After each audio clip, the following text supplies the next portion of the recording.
Bienvenue sur le podcast Entrepreneur Mindset. Je suis en très bonne compagnie aujourd'hui et j'ai aussi le plaisir de reprendre le micro en compagnie de Romain Limois, le stratège des solopreneurs. Et sa voix, elle te sera peut-être pas inconnue parce que si tu es friand de bons podcasts, et je dis bien bon, tu as peut-être déjà entendu sa voix puisque c'est l'hôte du podcast Stratège. Romain, bienvenue. Salut Ludo, merci pour cette petite introduction très sympathique.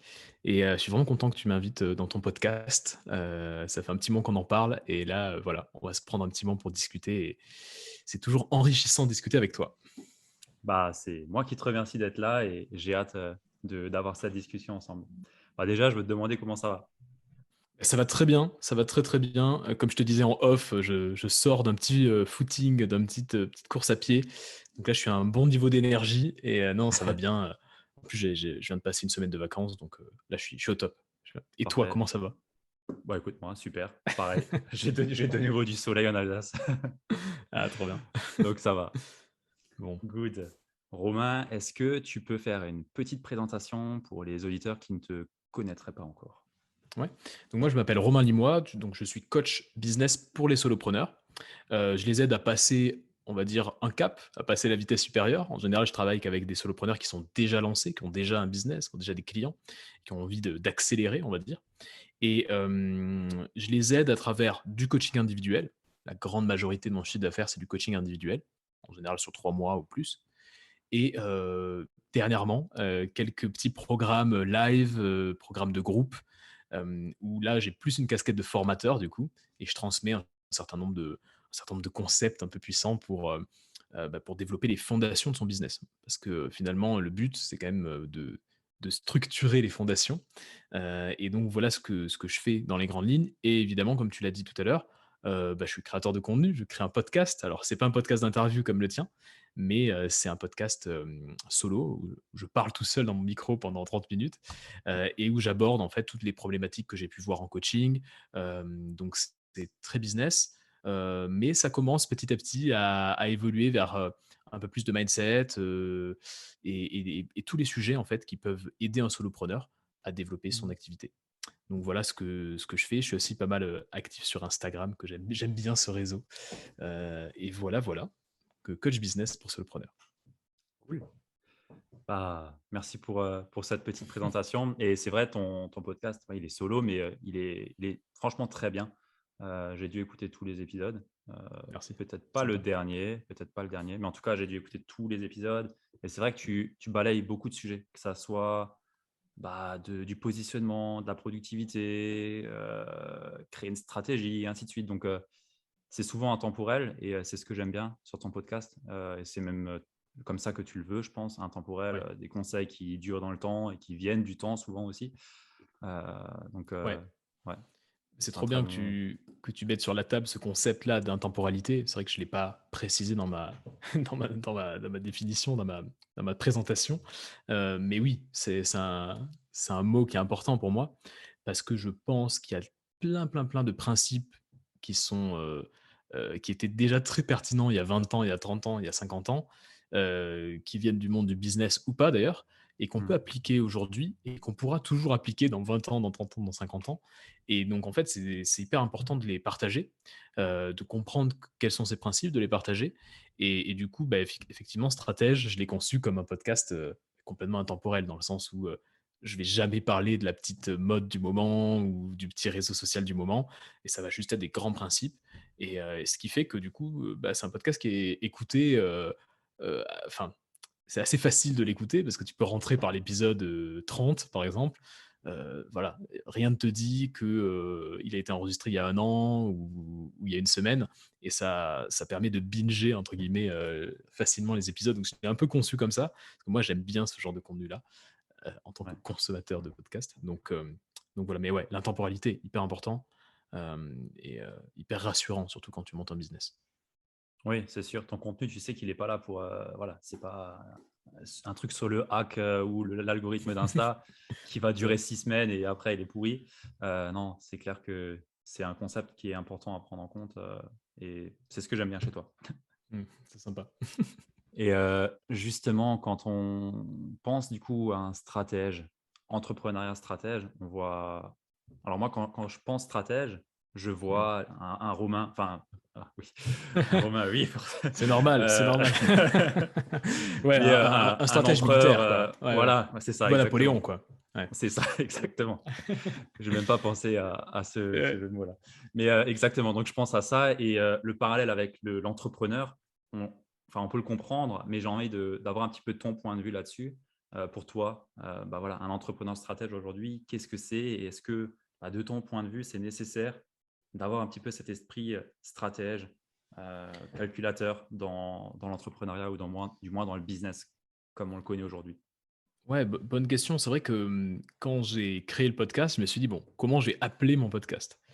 Et j'avais envie d'un mot, qui faisait référence à la stratégie. Donc, au début, je voulais l'appeler stratégie, mais voilà et bref. Stratège, pourquoi stratège? Parce qu'en fait, hem, ma vision des choses, alors c'est normal d'avoir, on va dire, dans la tête directement un stratège militaire parce que Mmh. c'est comme ça qu'on voit les stratèges. Mais, en fait, je me suis demandé, qu'est-ce qui est vraiment important quand on monte un business? Et ce qui est important, à mon sens, c'est de comprendre que tu peux créer ton futur, quelque part. Et un peu ce désir d'avenir, tu vois? Cette envie de créer le futur, cette envie de créer ton quotidien, et cette envie aussi de modeler, à ta manière, ce qui va se passer dans les prochaines années. En tout cas, d'apporter ta pierre à l'édifice. Et en fait, tous les stratèges ont un peu cette vision de long terme. Et donc, je me suis dit ouais, que ça résonnait bien avec ce que j'avais envie de partager, c'est-à-dire, pour monter un business, il faut avoir une vision long terme. Il faut avoir envie de créer le futur. Il faut avoir envie Mmh. heu, d'être là pour longtemps et de poser des Ouais. bases et d'être patient aussi. Et donc, j'aimais bien ce côté très, anticyclique un petit peu du stratège. Tu vois? C'est-à-dire qu'il y a des cycles, avec des crises énormes. Alors, autour de là, au moment où on enregistre le podcast, Ouais. il y a des crises extrêmes, et en fait, c'est toujours comme ça, il y a toujours des cycles. Finalement, il y a voilà, il y a des moments où ça va mieux, il y a des moments où il y a des grandes crises, des pandémies, des crises financières et cetera. Crises politiques peut-être, on ne sait pas. Et du coup, le leader stratège, il est anticyclique. C'est-à-dire que lui, il arrive à continuer à avoir une vision, hem, voilà, bien claire, bien précise, Mmh mh. et à continuer dans sa vision, continuer à mettre en place ce qu'il a envie de mettre en place, quels que soient les cycles, quel que soit le chaos, quelle que soit l'incertitude du monde autour de lui. Et j'ai trouvé ça assez inspirant et je me suis dit: «Bah, si je peux moi apporter ma petite pierre à l'édifice et essayer de partager des concepts intemporels que je trouve sur mon chemin, que j'applique moi-même, que je lis moi, enfin voilà, que je Ouais. capte dans des contenus, bah, ça serait déjà une belle 1re étape, quoi. Donc voilà, le stratège, il a cette vision long terme, il essaie de construire des fondations solides pour durer dans le temps. Et c'est pour ça que c'est important d'être stratège quand on est entrepreneur, solopreneur ou même quand on a envie de monter, une start-up ou des boîtes Ouais. beaucoup d'envergure, enfin, évidemment, évidemment. Donc finalement, c'est un peu c'est réfléchir en amont ou pendant, enfin au fil de l'eau aussi, son entreprise, ses fondations et les retravailler. Enfin, les travailler au minimum ou les retravailler du coup. Et du coup, je rebondis juste, quand tu as parlé de anti, ça m'a fait penser à Antifragile Ouais. de Nassim Taleb et Mmh. quelque part, ça m'a fait penser à ça du coup aussi. Mmh. Est-ce que ce concept d'antifragilité est quelque chose qui, voilà, qui rentre aussi en compte dans ta vision d'un stratège? Ouais. Ouais, complètement. L'antifragilité, c'est un concept aussi qui m'a marqué, hein, comme beaucoup de gens, mais Ouais. qui m'a beaucoup marqué et qui est, en lien direct avec l'entrepreneuriat. J'avais même fait un épisode de stratège sur l'antifragilité. Et oui, oui, en fait, je pense que, hem, on vit dans une telle incertitude. On est dans un monde bourré d'incertitudes. Du coup, à minima, ça peut être bien d'avoir une boîte, un business qui résiste à minima, Mmh. à ce chaos autour de nous. Mais Ouais. c'est encore mieux d'avoir un business qui se renforce, du chaos. C'est ça, l'antifragilité, c'est, je fais tomber un verre, il se casse, là, je suis fragile. Je fais tomber un verre, il se casse pas, il est solide. Ouais. Et là, je monte encore mon bras d'un mètre et je le fais tomber et là, il se casse pas. Ça veut dire que quelque part, il s'est un peu renforcé. En tout cas, il est vraiment antifragile. Et ça, c'est un concept ouais, qui est vraiment important et je pense qu'on devrait tous l'avoir en tête. Pas forcément pour se dire, pas forcément pour que ça nous mette la pression, tu vois? En mode, voilà, mon business n'est pas forcément, Mmh. mais juste pour se demander: «Comment je peux faire pour, chaque semaine, construire des bases tellement solides que, je prends de la force, je gagne en force, je deviens de plus en plus robuste, quand le chaos autour de moi est immense, quoi». Et Ouais. se poser ces questions-là, ça permet, voilà, de faciliter la prise de décision quelque part. Mmh. Et tu partirais comment pour une personne qui débute ou qui est dans ses débuts et qui aujourd'hui, bah, voilà, n'a pas forcément monté une stratégie comme on peut l'entendre, mais qui a voilà, elle sait, elle veut lancer un business, mais elle n'a pas fait ce travail, on va dire profond sur la stratégie, sur les fondations. Ouais. Qu'est-ce que toi tu recommanderais de ton point de vue pour démarrer comme ça ou du moins pour, poser ses bases solidement? Heu, je pense qu'il y a 6 piliers qui sont vraiment importants pour, avoir des bases solides dans un business. Évidemment, il y a plein d'autres critères, mais déjà, rien que faire un petit check, un petit Ouais, update sur ces 6 piliers, ça peut être pas mal. Le premier, c'est le focus. Comment faire pour, vraiment être imperturbable, savoir, se concentrer longtemps sur, nos objectifs, avoir des objectifs, les suivre, voilà, être focus. Hem, Créer une offre, savoir créer des offres, ça c'est le deuxième pilier. Devenir un média incontournable dans notre, monde, on ouais, va dire, de devenir son propre média, c'est-à-dire s'exprimer, prendre la parole.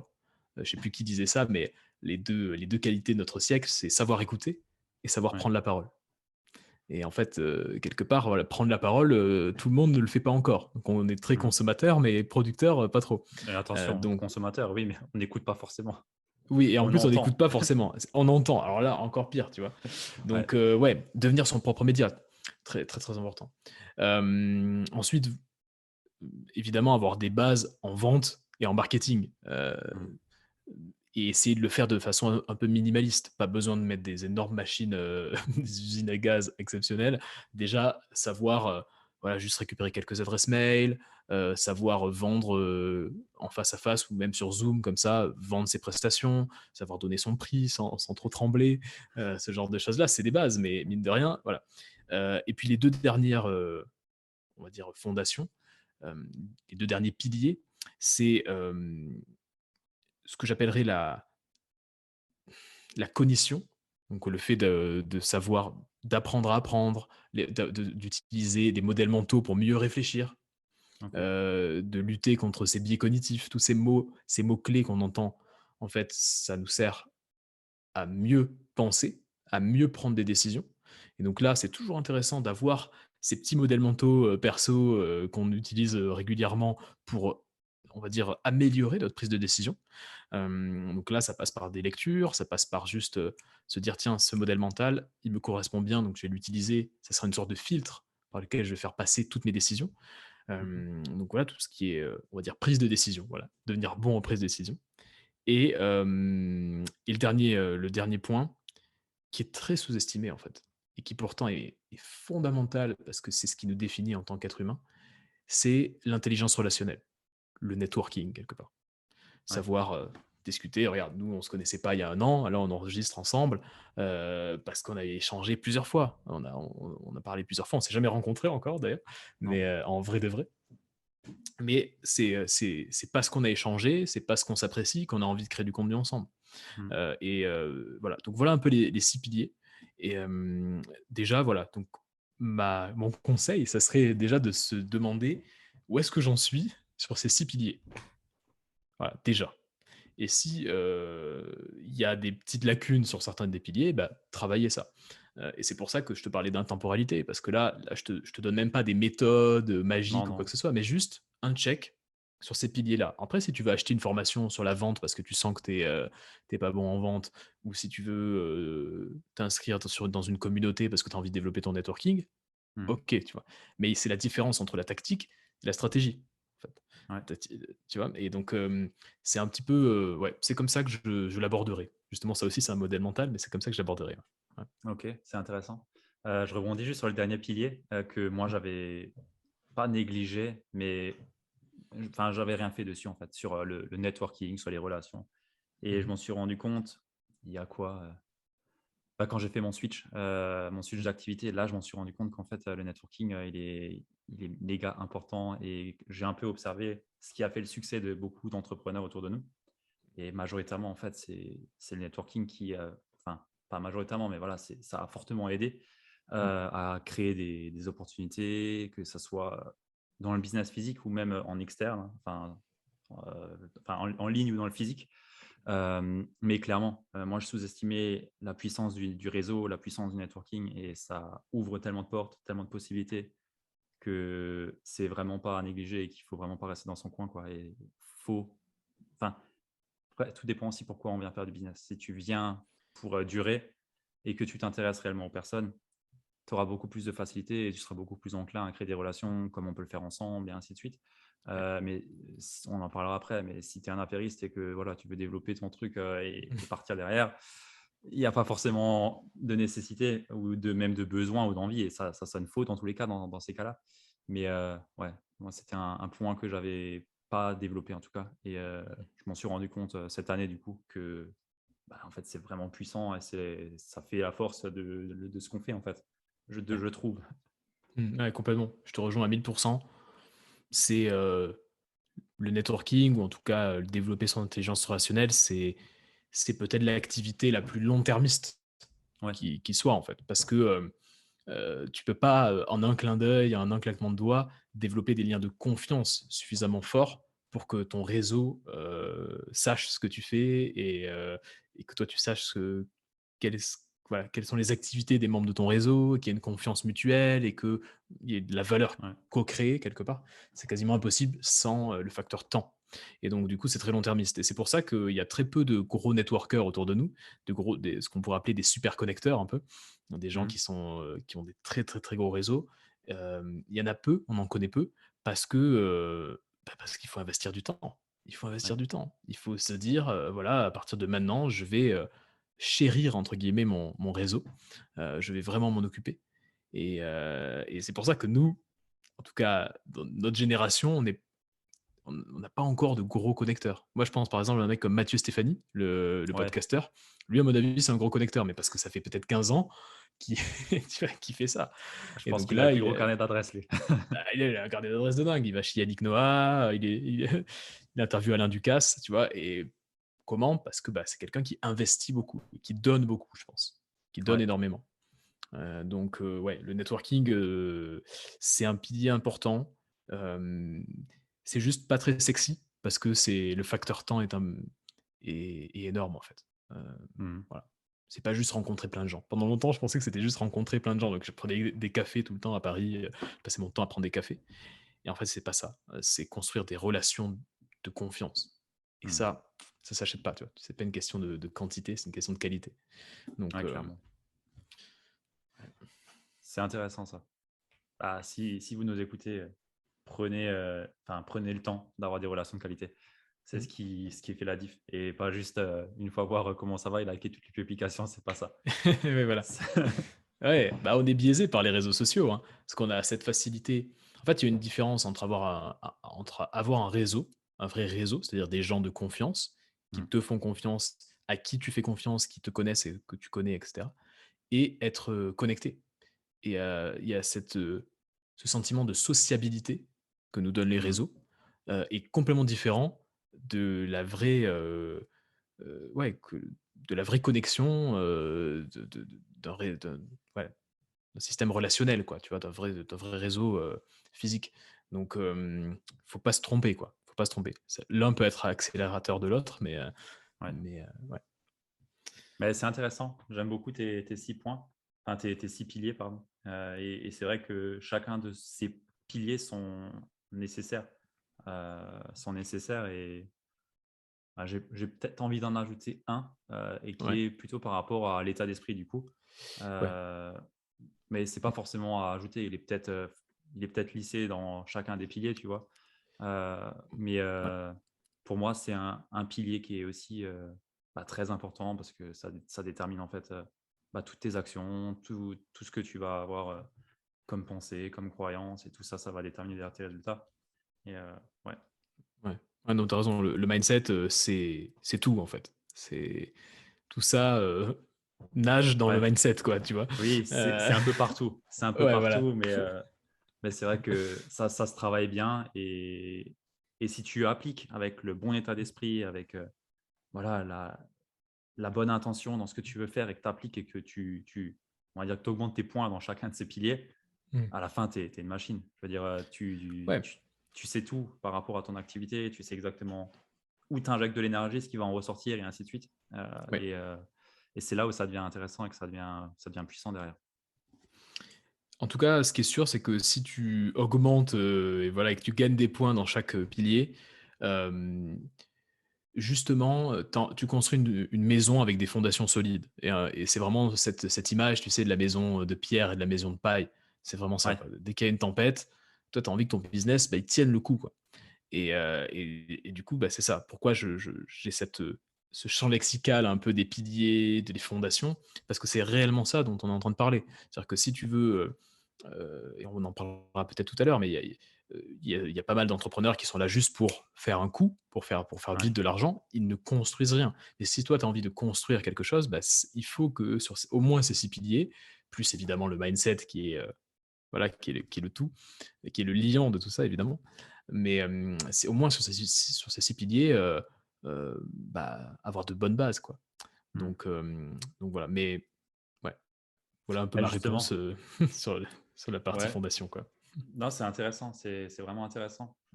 C'est vraiment intéressant et je pense qu'il y a beaucoup de choses à creuser là-dedans. Bon, maintenant, là, c'est l'histoire d'une centaine d'heures à creuser, ça. Mais c'est intéressant et ça fait une bonne transition justement pour le point suivant que j'aimerais aborder. C'est voilà, comment est-ce qu'aujourd'hui, on trouve sa place parce que on a énormément d'opportunités et surtout beaucoup j'ai envie de dire, de choses attractives qui passent sous notre nez. Mmh. Notamment, ça me fait penser au MLM qu'on voit de plus en plus, au closing qui est mixé avec Mmh. du MLM parce qu'au final, ils font un peu les deux en même temps combinés. Donc, tu as le combo gagnant là.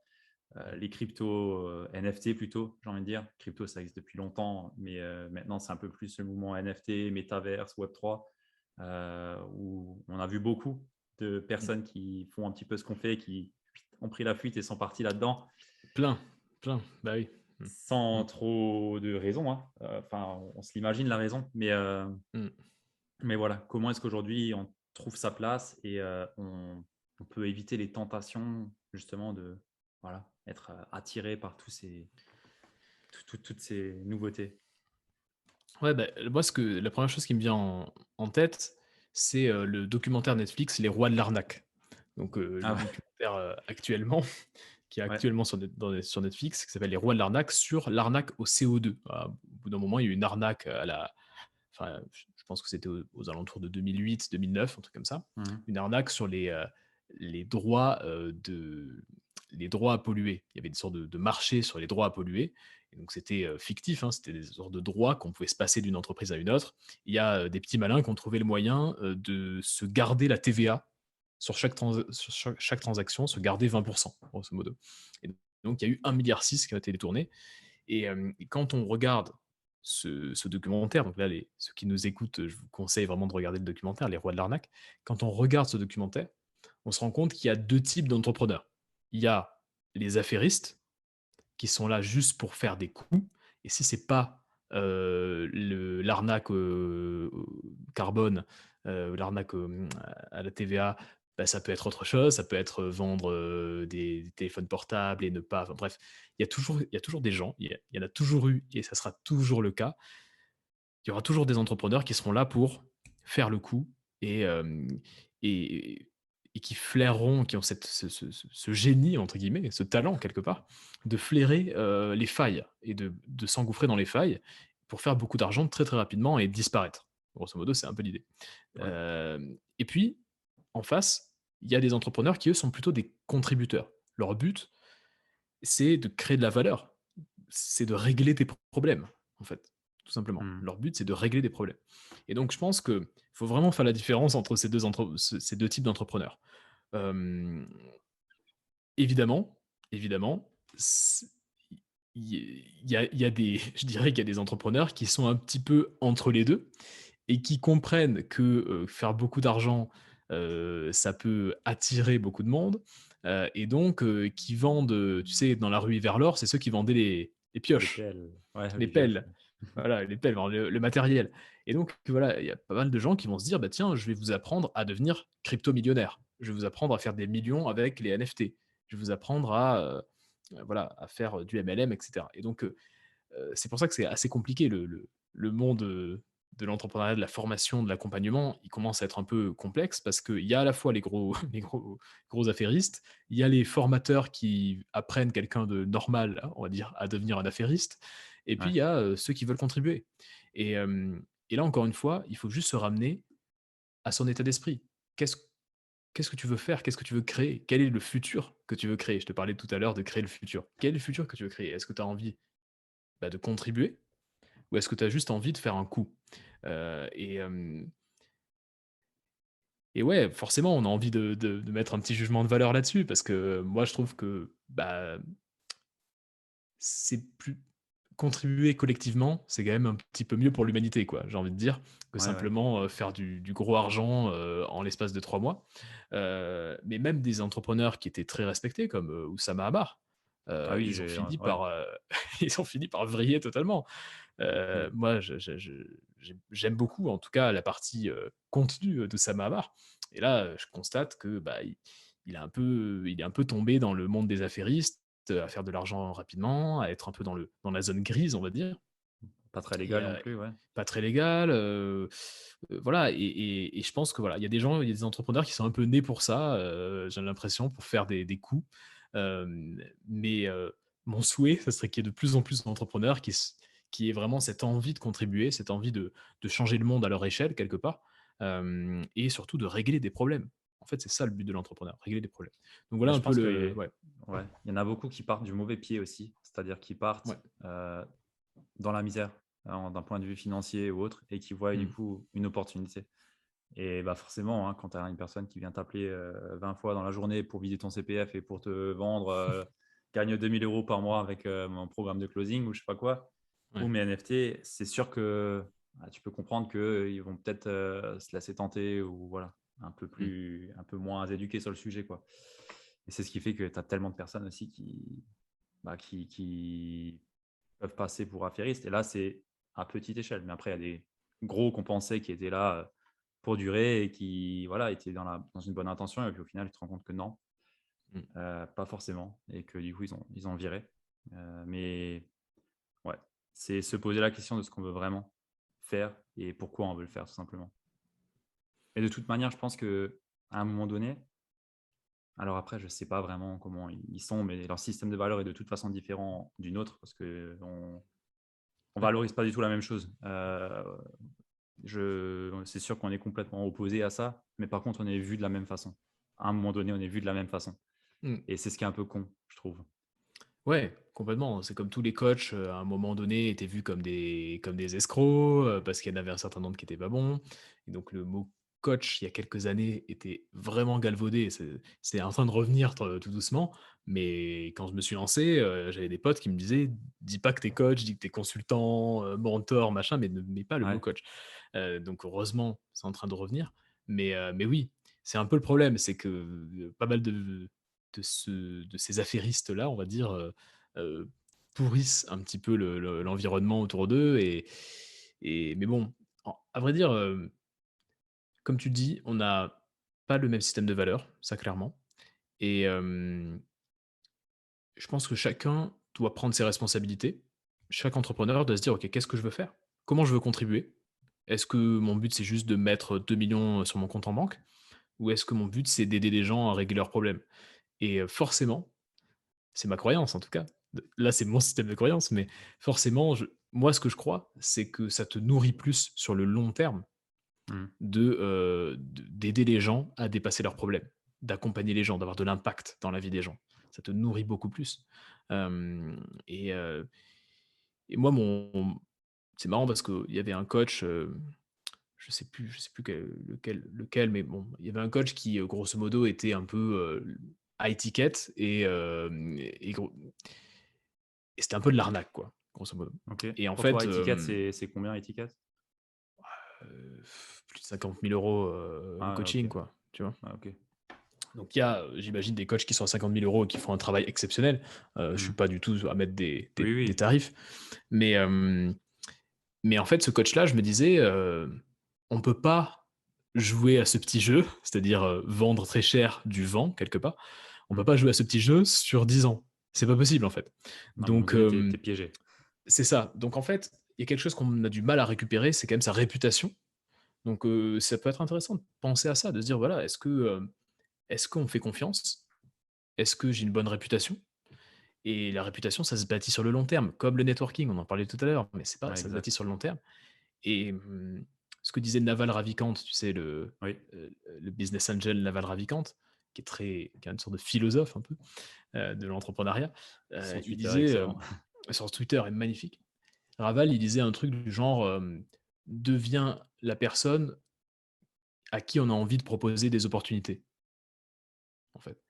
Mmh. Et moi j'ai ça a beaucoup résonné chez moi parce que je me suis dit: «Mais oui, mais c'est ça, en fait, deviens la personne à qui on a envie de proposer des bons plans. Et pour ça, il faut pas que tu sois, l'arnaqueur, qui vend 50 000 € du vent, quoi. Et donc du coup, je trouve que c'est vraiment très court-termiste et donc ouais, un entrepreneur, a tout à gagner à avoir une vision long terme, à construire sa réputation, à devenir la personne à qui on a envie de proposer des bons plans, tout simplement. Enfin, c'est ma vision en tout cas.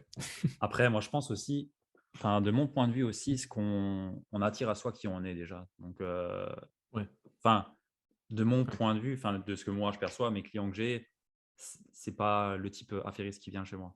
Parce ouais. que déjà, j'en veux pas, parce que enfin, moi, je veux pas ça va pas me plaire. Mmh. Ça va pas me Ouais, plaire, je saurais même pas ce que ça va donner comme résultat. Et après, j'ai pas envie d'avoir une réputation de merde. ouais, ouais, ouais. Donc, déjà, enfin, je pense que toi, tu n'en as pas non plus qui viennent chez toi. Non, non. Mmh. Donc, là-dessus, nous, on est assez épargnés. Mais visiblement, ils se regroupent tous au même endroit Ouais, et voilà.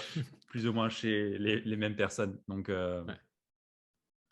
Donc là-dessus, si tu as une vision long terme et que tu as des valeurs saines pour un business, on va dire, périn et qui, bah, veut contribuer au final. Parce que, Mmh. enfin, moi, personnellement, c'est ce que je voulais à la base, contribuer. À la base, j'avais un blog, pendant 1 an et demi, je l'ai alimenté, j'ai écrit 55 articles pour rien, tu vois? Mmh. Trop bien. Je m'en foutais. Mmh. Mais voilà, à un moment donné, je me suis juste dit: «OK, je peux peut-être faire quelque chose d'autre aussi et mieux apporter plus apporter de valeur, quoi». Et sous un autre format parce que je voulais voir autre chose, quoi. Mais Mmh. je pense que chez toi, c'est pareil. Le premier facteur de motivation que tu as pu avoir, bah, c'était pas de devenir millionnaire avec ton business, je pense.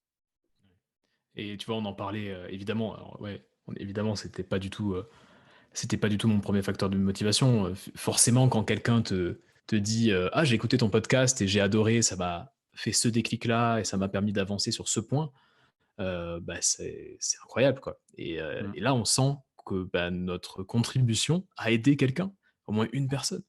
Et je pense que ça nourrit beaucoup plus, son «âme» entre guillemets que Ouais. juste, faire de l'argent, en essayant de jouer de la flûte, tu vois?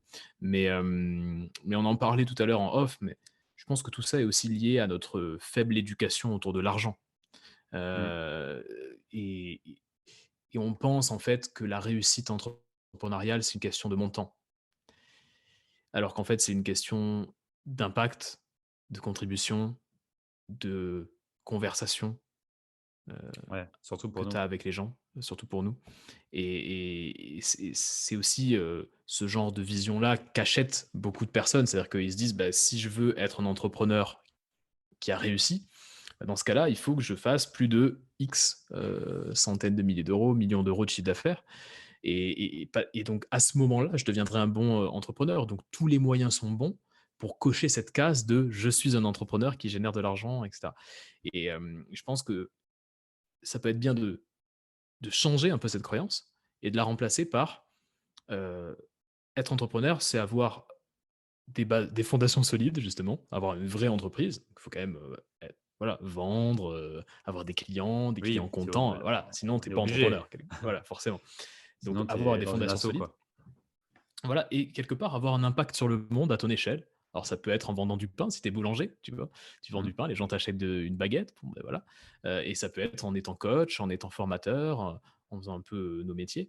Mais, mais ouais, je pense que on se définit trop, on définit trop notre réussite entrepreneuriale par l'argent qu'on génère avec notre entreprise. Et je pense que ça, c'est ce qui donne de la place à ce genre de personnes.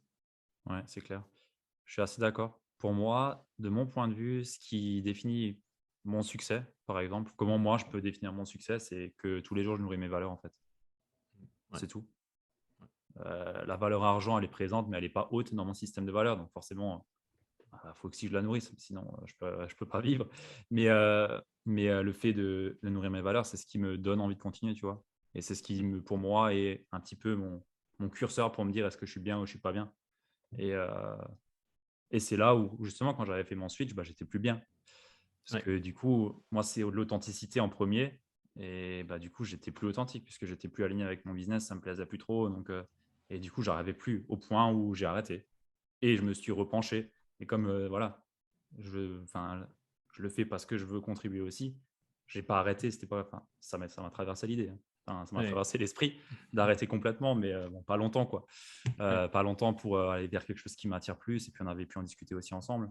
ouais. Euh, mais, euh, mais voilà, clairement, c'est ce qui, pour moi, est le plus sain et qui doit driver une personne, un entrepreneur pour moi. Mmh. Ouais, complètement, complètement. C'est intéressant ça de d'avoir, abordé ce sujet des affairistes et des contributeurs et tout ça parce que je pense que, mmh, ouais, c'est difficile pour beaucoup de gens de trouver leur place, en fait. De trouver leur place là-dedans et de se dire: «OK, j'ai envie de monter un business, mais j'ai l'impression que si tu gagnes pas 150 000 € par mois, bah, en fait, tu pas». Alors qu'en fait, le la bonne variable pour Ouais, s'auto-évaluer, c'est le fait d'avoir des clients qui sont satisfaits. Ne serait-ce qu'un seul client satisfait, c'est déjà immense en termes de ouais, clairement, contribution. C'est immense. clairement. Donc il faut, Mais voilà, on est bref. jugé, hein. Enfin, je veux dire, Ouais, enfin, je pense que tu te fais autant targeter que moi en prospection froide avec des mecs qui viennent ouais, bien sûr. vraiment en mode chargeur, quoi. Tu te dis, punaise, mais je t'ai rien demandé, quoi. Mais bon, bref. Mmh. Et moi, je m'amuse souvent un peu avec eux. Tu leur dis des Je suis un peu taquin, donc j'y vais un peu, je rentre dedans. Et, en fait, ils te jugent, genre, mais en fait, tu veux pas scaler ton business, tu veux pas ouais. avoir monté une équipe, là, tu es bien avec tes 5 000 €? Je fais: «Ouais, ça me suffit. Qu'est-ce Mmh. que tu veux que j'ai mes 2 clients par mois, j'en ai 5 en même temps, ouais, ça me suffit. Qu'est-ce que Ouais, tu veux ouais. que je veux de plus? Je veux être là pour eux et ça me plaît comme ça, c'est bon». Mmh. Et ils te jugent vraiment. Enfin, j'en ai quelques-uns qui m'ont jugé en me disant: «Ouais, bah, c'est pas bien, faut scaler, faut monter son business plus haut, faut viser plus grand». Ouais, OK, mais ça, c'est ton point de vue. Mon point de vue, c'est que là, je suis bien comme je suis Mmh. et pour l'instant, ça me va, tu vois? Et j'ai l'impression qu'il y a beaucoup de personnes qui, même quand tu lis les pubs, enfin, moi, je les lis toujours parce que du coup, je m'intéresse un peu à leur copywriting, ce qu'ils mettent, Mmh. ainsi de suite. Mais tu sens qu'il y a une certaine pression, surtout sur les 10K. Alors pourquoi le 10K? Je sais pas, Ouais. c'est un signe rond, ça fait ouais, je sais pas. Ouais, parce que dans le monde salarié, très peu de gens, gagnent 10 K par mois. Ouais, Et donc, la base, de notre inconscient collectif, on va dire, c'est, gagner 10 K, même un médecin généraliste gagne pas 10 K. oui, c'est vrai. Même, à la rigueur, il y a que dans les métiers de la finance ou dans les métiers, de très haut niveau managérial. Et donc du Mmh. coup, ça pour le commun des mortels, 10 K par mois, c'est au-delà de ce qui se fait dans la société. C'est pour ça que ça j'ai l'impression que c'est pour ça que ça parle, en fait. Mais, Ouais. ouais, mais je suis d'accord avec toi, hein, on se fait, Mais tu as on se fait l'impression qu'il y a une juger un peu, certaine ouais. pression. Ouais, Mmh. ouais, et du coup, forcément, ça influence, bah, l'état d'esprit, le jugement des autres par rapport à eux-mêmes et c'est négatif tout ça. C'est négatif et je pense que ça joue beaucoup. Ça joue beaucoup et c'est peut-être ce qui fait aussi que beaucoup de personnes se disent, qu'elles sont pas bonnes et ainsi de suite et du coup, passent peut-être même pas à l'acte, tu vois? Enfin à l'acte, Bah, oui, à l'action, quoi, hein. ouais. Ouais, mais Ouais, c'est intéressant. c'est Je pense que ça va se calmer. ouais, on parlait de cycle. Là aussi, c'est un Ouais. cycle, hein. Là, je pense qu'on est au top si tu fais pas 100 000 € par mois, tu rien compris. Et puis, au bout d'un moment, on va avoir des communautés, des approches qu'on peut avoir nous d'ailleurs, toi et moi, hein, des Mmh. approches plus slow, plus minimalistes, du business, qui vont voilà, qui vont trouver, on va dire, un écho beaucoup plus large. Et on est en train de le voir un peu aux États-Unis, ça commence un peu, les Company of One là, de Paul Jarvis. C'est un livre sur justement le fait de Je dire connais pas. j'ai pas envie de scaler et j'ai envie de Ok. rester tout seul. Company of One ça s'appelle. Très bon bouquin. Il y a des gens qui parlent de slow productivity, ce genre de choses-là, parce qu'en fait, bah ouais, forcément, ça commence à ça commence un peu à tendre les gens, quoi. Et le fait de donner, par exemple, son chiffre d'affaires, pour faire du marketing, ça peut être, un peu à double tranchant, quoi. De dire: «Voilà, j'ai fait 400 000 € l'année dernière, bon, Hmm. bah, du coup, suis-moi et je vais t'apprendre comment faire». Tu pas forcément, tu vois? Donc ça peut voilà. Bref, Pour moi, le tout ça, meilleur, ouais, la meilleure pub que tu peux faire, c'est tes clients. Et c'est ça. Un témoignage client, un moi, ça témoignage vidéo. m'impressionne pas. Quelqu'un qui me balance son chiffre d'affaires, ça m'impressionne pas. Je veux dire, Ouais. déjà, tu as fait quoi? Il y a combien de pubs derrière? Il y Mmh. a combien de personnes qui sont commissionnées? Combien de clients sont satisfaits? Enfin, tu vois, c'est les mauvaises métriques qu'on vient te balancer en pleine face. Tellement. Ouais, ouais. Mais Mais ouais. ouais, c'est intéressant. C'est intéressant. Romain, j'ai une question. Mmh. Souvent, dans l'entrepreneuriat, il y a un élément déclencheur, une frustration qui a poussé la personne à aller vers l'entrepreneuriat. Et bah, je voulais savoir un petit peu de ton côté, est-ce qu'il y a eu quelque chose qui t'a amené à te lancer comme ça? Ouais, alors bonne question parce qu'en fait, c'est forcément une somme de critères, une somme d'événements quelque part. Hem, je dirais, le premier événement, c'est, en fait, j'ai commencé, dans le monde professionnel. J'étais salarié chez Tesla et je travaillais chez Tesla à Amsterdam et donc tout se passait bien à Amsterdam. Finalement, je rentre à Paris pour rejoindre ma copine qui a trouvé un job à Paris et donc je rentre à Paris toujours chez Tesla et là, je me retrouve quelque part dans une sorte de petite succursale de Tesla, dirigée par un mec qui était, une sorte de tyran, Ok. et je me dis: «Je suis chez Tesla, je suis dans la boîte d'Elon Musk». Bon là, on est en 2015, hein, mais je suis dans la Ouais. boîte d'Elon Musk, qui s'apprêtait à devenir, l'Elon Musk qu'on connaît aujourd'hui, qui est une sorte de Mhm. dieu vivant, et tout en gros, sur le papier, c'était magnifique, je conduisais des Tesla et cetera. Mais en termes de rapport à mon supérieur et de ma place justement dans l'équipe, et dans cette organisation, bah, je m'épanouissais pas du tout. Donc en fait, il y avait à ce moment-là, je me suis dit: «Bon, à un moment donné, il faudra peut-être j'envisage de quitter le système salarié». Finalement, j'ai quand même posé ma dème, hein, chez Tesla. J'ai posé ma dème, et ensuite je suis parti pendant 2 ans et demi dans une start-up. Donc j'avais un peu un pied, dans le monde des indépendants et des solopreneurs parce que c'était une plateforme de mise en relation. Ça s'appelait Crème de la Crème et en fait, D'accord. c'est comme Malte. Malte, Ah oui. aujourd'hui, c'est la plateforme, voilà. C'était une sorte de Ok. concurrent de Malte. En tout cas, elle était dans le marché de Malte. Je crois que ça existe toujours, mais ça n'a pas eu la réussite, la réussite de Malte finalement. Ouais. Mais grosso modo, voilà. Et en fait, là, d'un coup, je découvre, ce que c'est, qu'être solopreneur, qu'être freelance, qu'être Oui, parce indépendant. que Je ne du coup, tu en connais as plein partout là. Enfin, bah oui, d'un coup, tous j'avais les je me freelances. bah, c'est Ouais. ça, Thomas Burbidge, on parlait de Thomas Burbidge. Thomas Burbidge, je le rencontre à ce moment-là, D'accord. parce que Ah bah c'était oui. un Ok, ouais. freelance de la plateforme. Alexis Minkela de Tribu Indé travaillait Ouais. avec moi. On était tous les 2 salariés dans cette boîte, Ah ouais, ok. tu vois? Et donc en fait, on commence un peu à à se rendre compte tous là, tous ensemble que, il y a un monde magnifique qui est le monde, des indépendants, quoi. Et moi, d'un coup, je me dis: «Mais oui, en fait, l'entrepreneuriat, c'est pas juste monter une start-up. C'est aussi, parfois monter une petite structure autour de soi-même et avoir Mhm. quelques clients et vivre très largement». Je faisais les chèques de 30 000 €, parce que moi, j'étais commercial, donc j'étais un peu entre les je faisais pas des chèques, mais tu vois ce que je veux dire? J'avais des Ouais, ouais, bien sûr. Des contrats et ainsi de suite. des Ouais. contrats, je voyais passer des contrats, quoi. Et je me disais: «Ouh, il y a des gens qui gagnent très, très bien leur vie». Et donc il y a un monde qui s'est ouvert à moi. Donc ça a été un déclic. Et le deuxième déclic, je dirais, c'est, d'avoir écouté, des podcasts en 2015-2016. C'était un peu le début, le renouveau, on va dire, des Ouais. podcasts. Et il y avait notamment, Antoine BM, qui est Oui. encore là, qui est encore dans le game, hein, Antoine BM, qui à cette époque faisait des podcasts quotidiens. Et je me rappelle, j'allais au boulot avec le podcast d'Antoine BM. Et je me rappelle avoir dit à une collègue à l'époque: «Oh, ça serait incroyable si je pouvais créer moi-même mon propre podcast». Et ça me paraissait mais complètement impossible à l'époque parce que, Mmh. personne autour de moi ne crée de podcast. J'étais salarié, Tu sais pas comment et faire et ainsi de je savais suite. pas comment faire. Et en fait, je pense que cette envie de créer, cette envie Mmh. de diffuser du contenu, c'est aussi ce qui m'a donné envie, quelques années plus tard, de dire: «Bon, bah, go, j'y vais, je me lance, et je tente mon coup, quoi».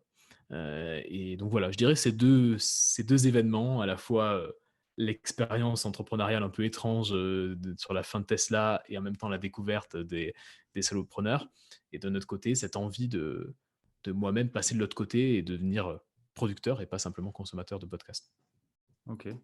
Ah, c'est intéressant et juste par rapport à ton expérience chez Tesla, du coup, est-ce que ça t'a alors, j'ai entendu que leur expérience client est très bonne, Ouais, et que, voilà, ils mettaient vraiment l'accent, pardon, sur, le service et ainsi de suite, ouais, du coup, ça, tu le confirmes et ça a peut-être est-ce que ça t'a aidé aujourd'hui complètement. Très bonne dans la question. façon dont tu vois le business?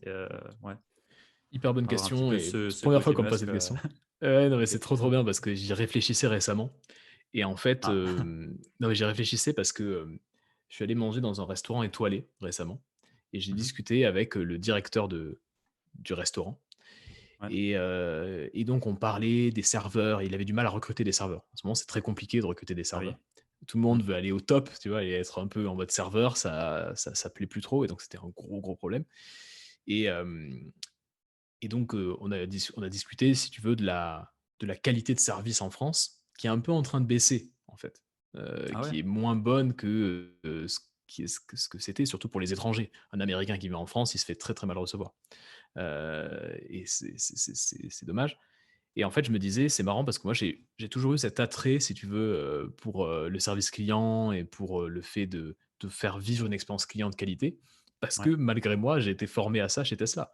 Et que chez Mmh. Tesla, on parlait avec des gens qui avaient, quelqu'un qui me dit: «Depuis mes 40 ans, j'achète une Aston Martin par an», ce genre de personnes-là.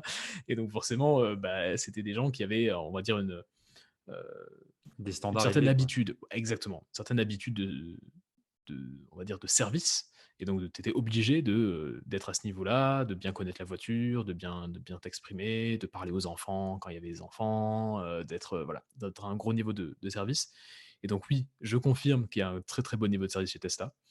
Et je confirme que ça a pu m'aider, dans dans mon approche du customer care, en fait, complètement. Mmh. Ouais, Ouais, c'est complètement. intéressant ça. Cool. Ça Ouais, je manque, pense ça que manque, ouais, mais justement, c'est pour ça, je me suis dit: «Il peut être intéressant de discuter de ça» et complètement. ouais, j'ai jamais expérimenté le service, chez Tesla, mais un ami m'a dit que c'était très bien. Ouais, bah, typiquement, tu vois, tu pouvais tester un véhicule, et donc du coup, tu pouvais t'inscrire et tester, faire un test. Et en fait, toutes les personnes qui venaient tester, on savait, parce qu'il y avait une sorte de préqualification, donc on savait à peu près où ils en étaient, si c'était plutôt des fans de la marque ou si c'était des gens qui vraiment pouvaient acheter une voiture. C'était quand même des OK. voitures à l'époque, c'était que des voitures à 150 000 €, hein, donc Ah oui, il oui. Ouais, fallait c'était pas la modèle 3 quoi. c'était pas la Model 3, c'est que la Model S ou la Model X.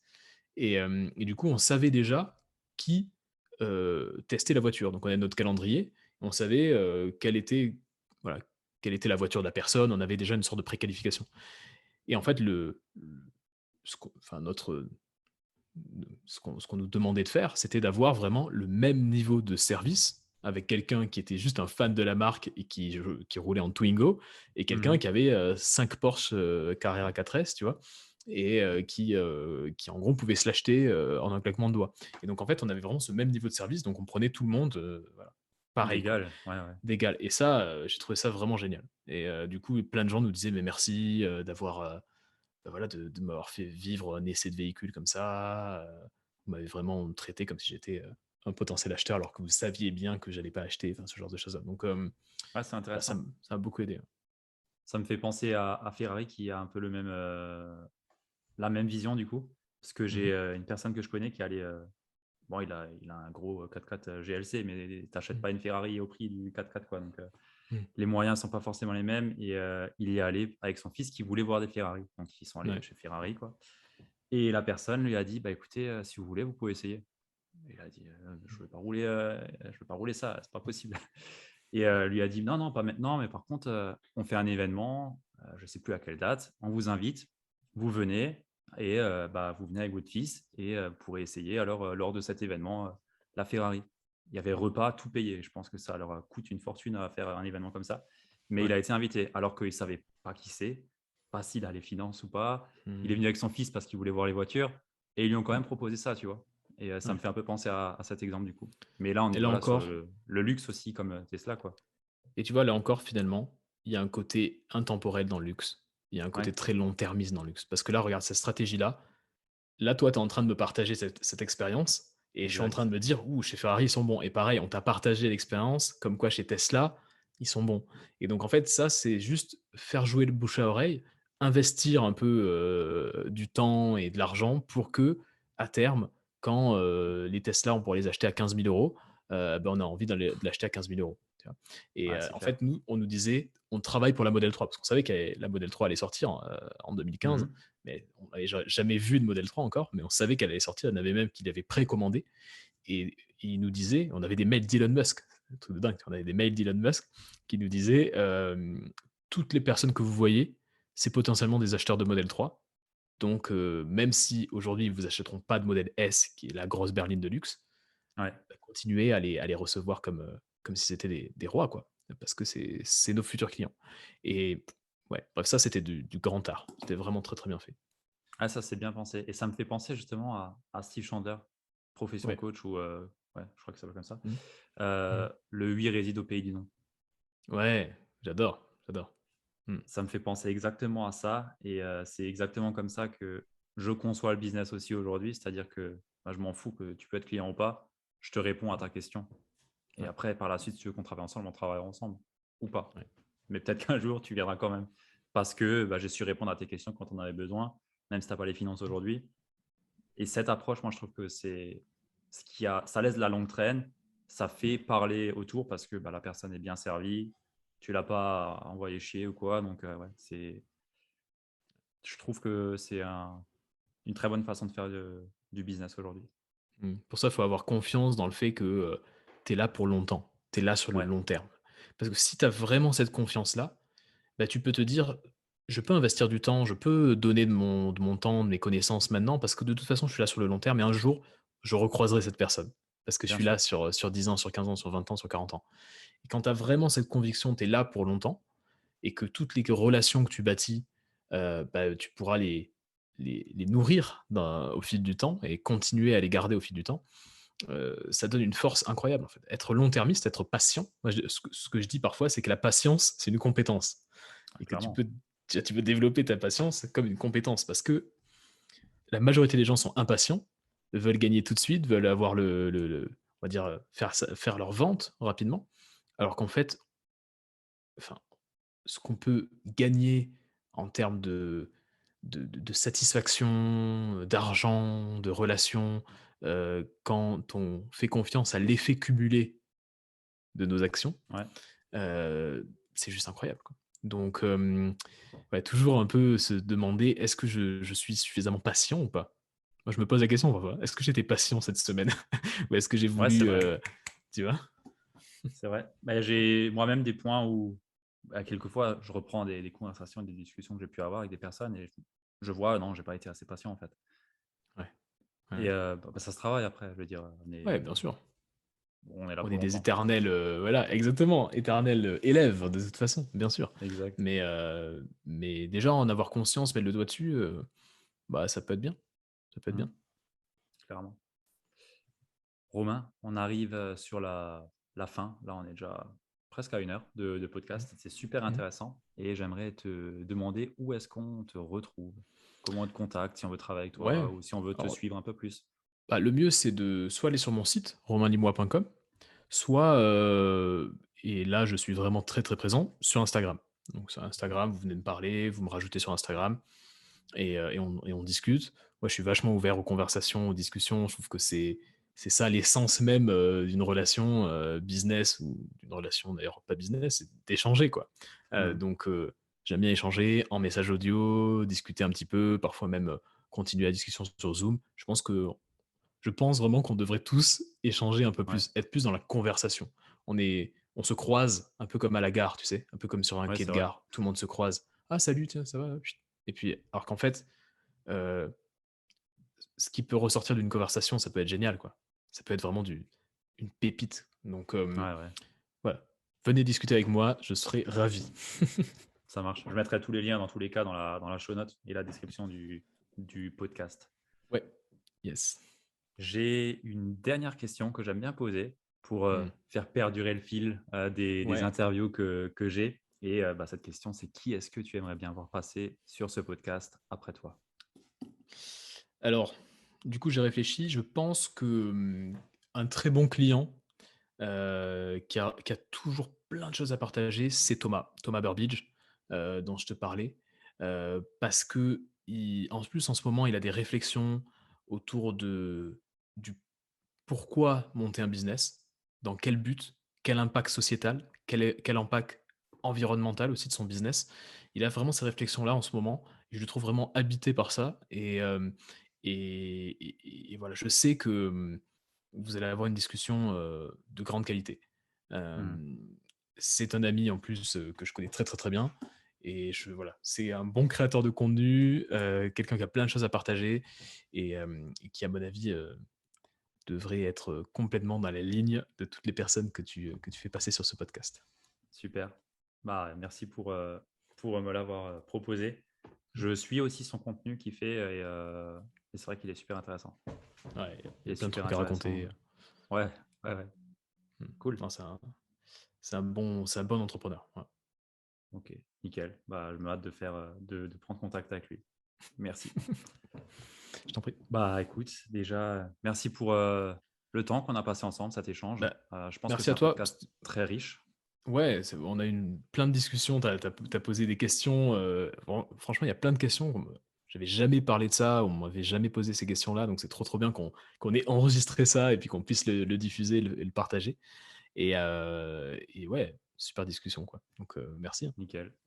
Avec plaisir. Les auditeurs qui sont encore là, j'espère qu'il y en a encore qui sont là, bien sûr. Bien sûr, Mais si vous évidemment. êtes là, je vous invite à me laisser une notation 5 étoiles sur Apple Podcast ou Spotify, un petit commentaire, partager et venir échanger avec nous aussi parce que voilà, on est là pour ça, on aime échanger, on est là pour longtemps et les discussions, c'est ce qu'il y a de plus important, autant pour Romain que pour moi. Donc venez vraiment avec des questions ou autres, ça sera avec plaisir. Sur ce, je vais clôturer ce podcast et je vous dis à la prochaine. À plus. Ciao. Merci, Ludo. Good.